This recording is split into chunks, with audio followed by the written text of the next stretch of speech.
नमस्कार दोस्तों, न्यूज डंका हिंदी में आप सभी का स्वागत है। एक बार फिर भारतीय जनमानस को निक्की यादव और मेघा धन सिंह की हत्या ने झकझोर कर रख दिया है। इससे पहले श्रद्धा वालकर की हत्या से पूरा देश सन्न रह गया था। ये तीनों हत्याएं लिव इन में रह रहे पार्टनर ने की है। एक दिन पहले ही दक्षिण पश्चिम दिल्ली के मित्राव गांव के बाहरी इलाके में एक फ्रिज मिला था, जिसमें निक्की यादव का शव बरामद किया गया था। बताया जाता है कि निक्की यादव की उसके प्रेमी यानी कि लिव इन में रहने वाला युवक साहिल गहलोत ने उसकी हत्या कर उसके शव को फ्रिज में रख दिया था।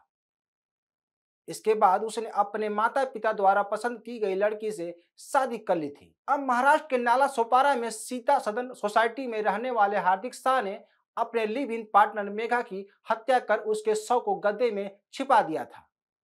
यह घटना सोमवार को उजागर हुई। इस घटना के बाद युवक भागने की कोशिश की थी, लेकिन उसे मध्य प्रदेश से ट्रेन में गिरफ्तार कर लिया गया। हालांकि इस मामले में अभी यह साफ नहीं हो पाया है कि आरोपी ने मेघा की हत्या क्यों की। अन्य दो मामलों में हत्या की वजह का खुलासा हो चुका है। श्रद्धा हत्या केस में लव जिहाद के साथ किसी तीसरे प्रेमी या प्रेमिका के एंट्री की थ्योरी पुलिस ने बताई थी, जबकि निक्की यादव के केस में युवक द्वारा दूसरी लड़की से शादी करने का मामला सामने आया है। बताया जाता है कि जब निक्की को यह बात मालूम हुई तो साहिल उसे छोड़कर दूसरी लड़की से शादी करने वाला है, तो उसने इसका विरोध किया। इसके बाद आरोपी ने निक्की का गला दबाकर हत्या कर दी। तीनों घटनाओं में एक बात कॉमन है, तीनों युवक और युवती अपनी इच्छा के अनुसार लिव इन में रह रहे थे। तीनों मामले में यह सवाल उठता है कि ये तीनों कपल लिव इन में क्यों रह रहे थे। जब उन्हें साथ ही रहना था तो शादी क्यों नहीं कर लेते, लेकिन उन्होंने ऐसा नहीं किया और बिना शादी किए ही साथ रह रहे थे। एक मुंह जबानी समझौता था, जिसमें जब तक इच्छा रही तब तक साथ रहेंगे वरना अलग हो जाएंगे, लेकिन ऐसा नहीं हुआ और इसका परिणाम बेहद दर्दनाक हुआ। लिव इन का मतलब ही बिना शादी के एक साथ रहना है।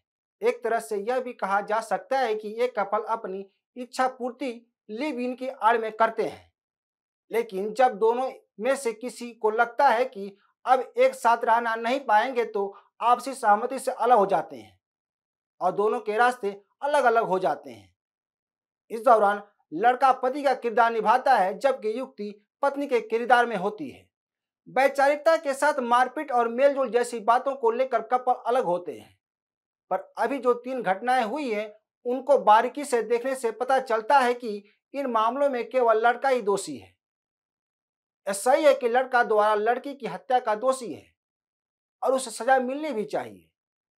माना जा रहा है कि ऐसी घटनाओं के लिए लड़कियां भी उतनी ही जिम्मेदार हैं जितना लड़के हैं। कहने का मतलब यह है कि जब दोनों साथ रहने का फैसला करते हैं तो उनके बीच एक समझौता होता है कि दोनों एक दूसरे पर अपना विचार नहीं थोपेंगे।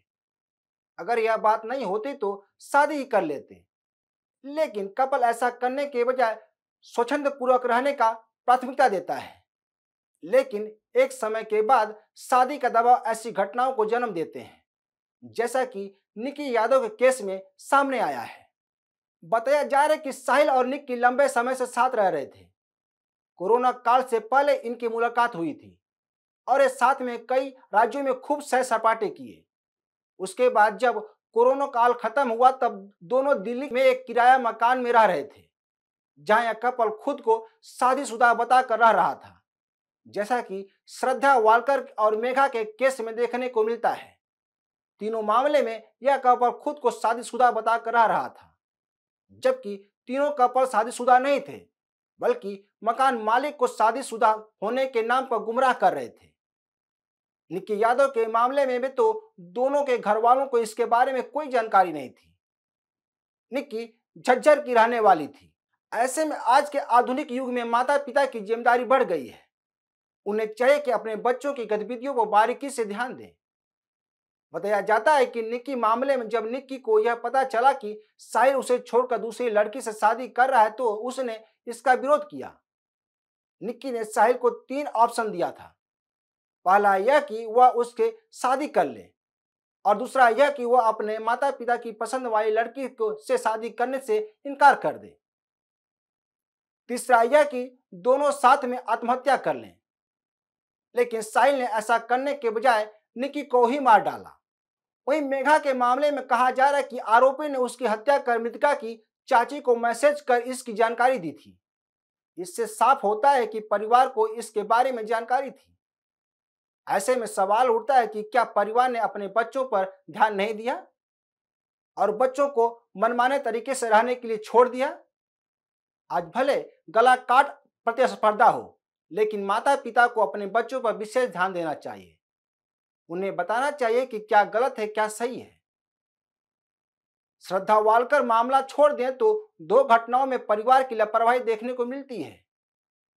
माता पिता को यह जानने का हक है कि मेरा बेटा या बेटी कहाँ रह रहे हैं और कैसे रह रहे हैं, लेकिन ऐसा लगता है कि निक्की और मेघा के माता पिता ने इस ओर ध्यान नहीं दिया।